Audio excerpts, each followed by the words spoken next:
नमस्कार दोस्तों, स्वागत है आप सभी का मेरे इस YouTube चैनल में, जहां मैं आपको आपकी हेल्थ से रिलेटेड टिप्स देता हूं और ढेरों सारी अनेक बीमारियों के बारे में सही से बताता हूं। दोस्तों, आज जो हमारा टॉपिक है ये बहुत ही कॉमन टॉपिक है जो अमूमन लोगों में देखा गया है, जिसको हम बोलते हैं पैरों में सूजन का आना। ठीक है, जिन लोगों में पैरों में सूजन आती है और उनको उसका कारण नहीं पता, तो आज मैं इस पैर की जो सूजन है उसका कारण बताने वाला हूँ कि ये किन कारणों की वजह से आती है।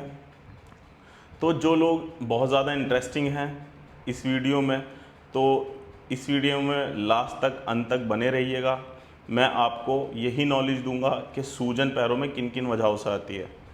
ठीक है, तो बिना देरी किए शुरू करते हैं ये अमेजिंग वीडियो। मैं आपका अपना फैमिली डॉक्टर फैसल इमामी।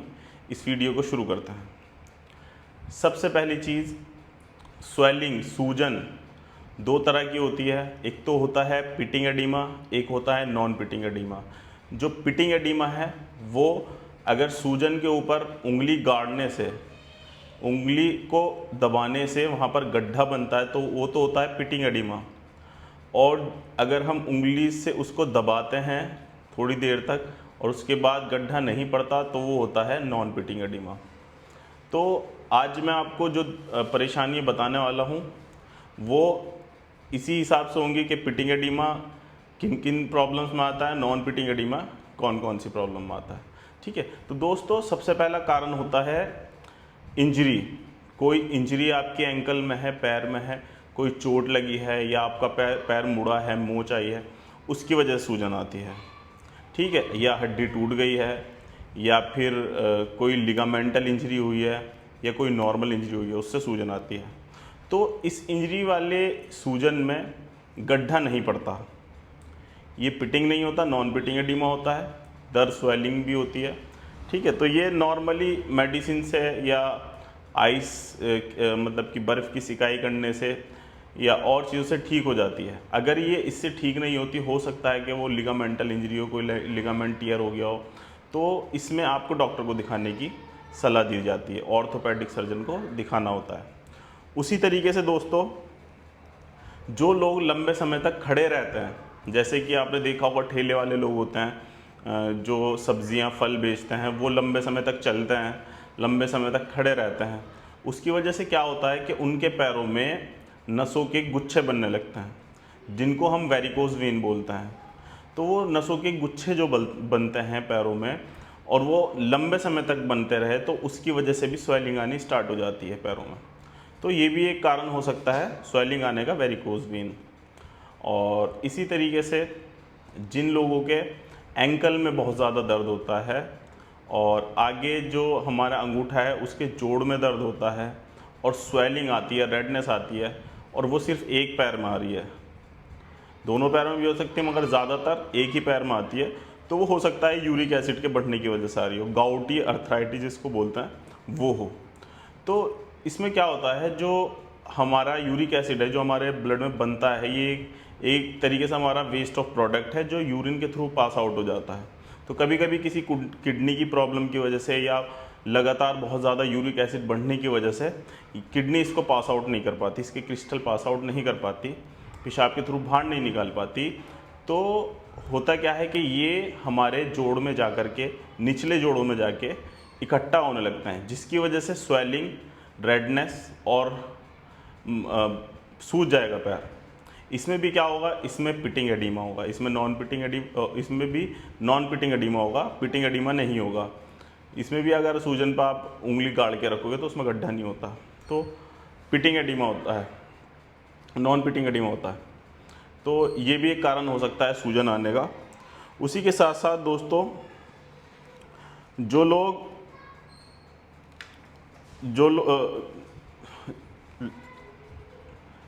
कुछ लोग ऐसे होते हैं जिनके पैरों में सूजन आती है और वो उनका दिमाग फ़ौरन जाता है कि कहीं ये गुर्दे की वजह से तो नहीं हो रहा, किडनी की वजह से तो सूजन नहीं है। तो आपका दिमाग ठीक है, प्रोसेस कर रहा है, हो सकता है ये गुर्दों की वजह से ही सूजन आ रही हो। तो गुर्दे की वजह से अगर सूजन आ रही है तो उसमें क्या होता है कि दोनों पैरों में लगातार सूजन आएगी, एक पैर में नहीं आएगी, दोनों पैरों में सूजन आएगी और सूजन पिटिंग होगी।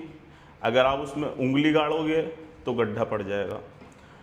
और किन किन कंडीशन में किडनी की सूजन आती है? किसी को अगर नेफ्रोटिक सिंड्रोम है, जो नेफ्रॉन्स हैं उनमें सूजन आई है या वो डैमेज होने लगे, नेफ्रोटिक सिंड्रोम हो, या फिर नेफ्राइटिस हो, नेफ्रॉन्स की सूजन हो, या फिर CKD हो, क्रॉनिक किडनी डिजीज़ हो, जो पुरानी चलती आ रही है। इनमें क्या होगा, इनमें जितने भी हमारे इलेक्ट्रोलाइट्स हैं वो इम्बैलेंस होंगे।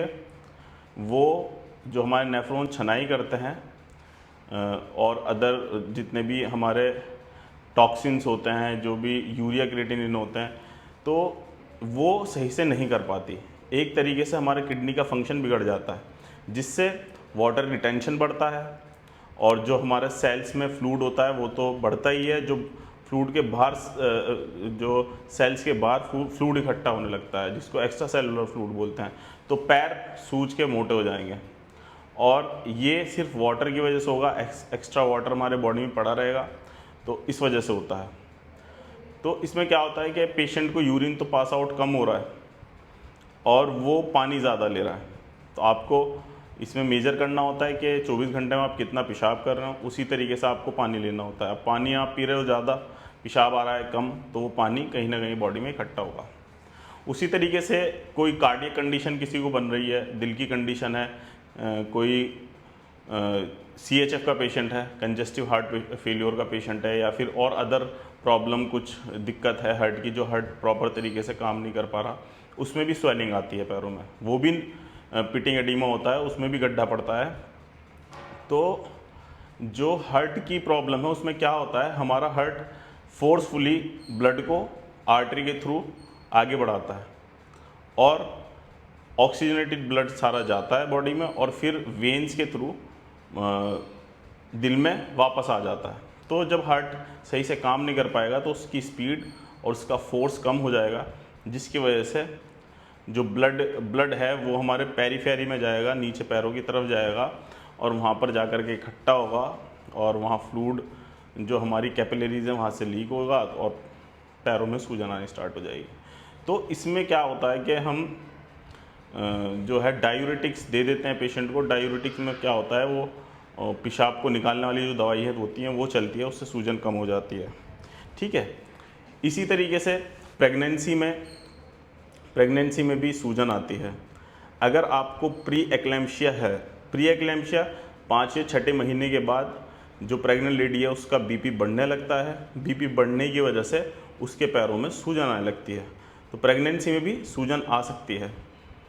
इसी तरीके से किसी को अगर लीवर की कोई बीमारी है, लीवर की बीमारी लाइक हेपेटाइटिस बी, सी, ए और alcoholic hepatitis, non alcoholic hepatitis या फैटी लीवर, तो अगर ये बहुत ज़्यादा बढ़ चुके हैं, ग्रेड 3 में जा रहे हैं, तो उससे लीवर सिरोसिस होना स्टार्ट हो जाएगा। लीवर के सेल्स डैमेज होने लगेंगे, ख़राब होने लगेंगे, जिससे क्या होगा, जो हमारे इलेक्ट्रोलाइट्स हैं वो इम्बैलेंस हो जाएंगे और वो बॉडी में पड़े रहेंगे, जिससे हमारे पैरों में सूजन आएगी और हमारे पेट में भी, पेरिटोनियल कैविटी में भी पानी भरने लगेगा, जिसको हम असाइटिस बोलते हैं। तो लीवर की भी कंडीशन की वजह से स्वेलिंग आती है और ये पिटिंग एडिमा होता है, नॉन पिटिंग नहीं होता। इसी तरीके से थायराइड की प्रॉब्लम में भी स्वेलिंग आ सकती है। जब किसी का जो थायराइड ग्लैंड है वो थायरॉक्सिन कम बना रही है, हाइपोथायराइडिज्म जिसको हम बोलते हैं, उस कंडीशन में भी क्या होता है कि जो पेशेंट है उसको बहुत ज़्यादा सर्दी लगने लगेगी और उसको बेचैनी रहने लगेगी, उसकी जो आवाज़ है वो भारी हो जाएगी और उसके पैरों पे सूजन आनी स्टार्ट हो जाएगी। तो हाइपोथायराइडिज्म में भी, थायराइड के केस में भी देखा गया है कि पैरों पे सूजन आने लगती है और वो नॉन पिटिंग होती है, उसमें गड्ढा नहीं पड़ता। तो दोस्तों यही सब प्रॉब्लम्स होती हैं जिनकी वजह से लोगों को सूजन आती है पैरों में। तो यही था आज का वीडियो। पैरों पे सूजन किन वजहों से आती है, सारी वजह मैंने बता दी है। एक बार रिमाइंड करा देता हूँ। सबसे पहली चीज़, चोट, इंजरी की वजह से आ सकती है। नंबर 2, ज़्यादा देर खड़े होने की वजह से वेरिकोज वेन हो सकता है। नंबर 3, यूरिक एसिड बढ़ने की वजह से हो सकता है, गाउट में हो सकता है सूजन आना। ठीक है। उसी तरीके से गुर्दे की कोई प्रॉब्लम है, गुर्दे की कोई कंडीशन है, उसकी वजह से आ सकता है।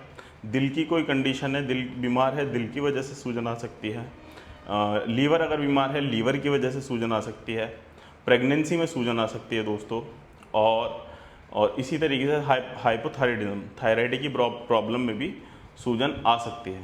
तो दोस्तों ये था पैरों पे सूजन किन वजहों से आती है। आशा करता हूँ आपको ये वीडियो बहुत पसंद आई हो। अगर पसंद आई हो तो मेरे वीडियो को लाइक कर दीजिए और मेरा जो चैनल है उसको सब्सक्राइब कर देना और बेल आइकन को दबा देना। विदा लेता हूँ इसी भरोसे के आगे जो भी मैं वीडियो बनाऊँगा आपके लिए बहुत हेल्पफुल होगी। धन्यवाद।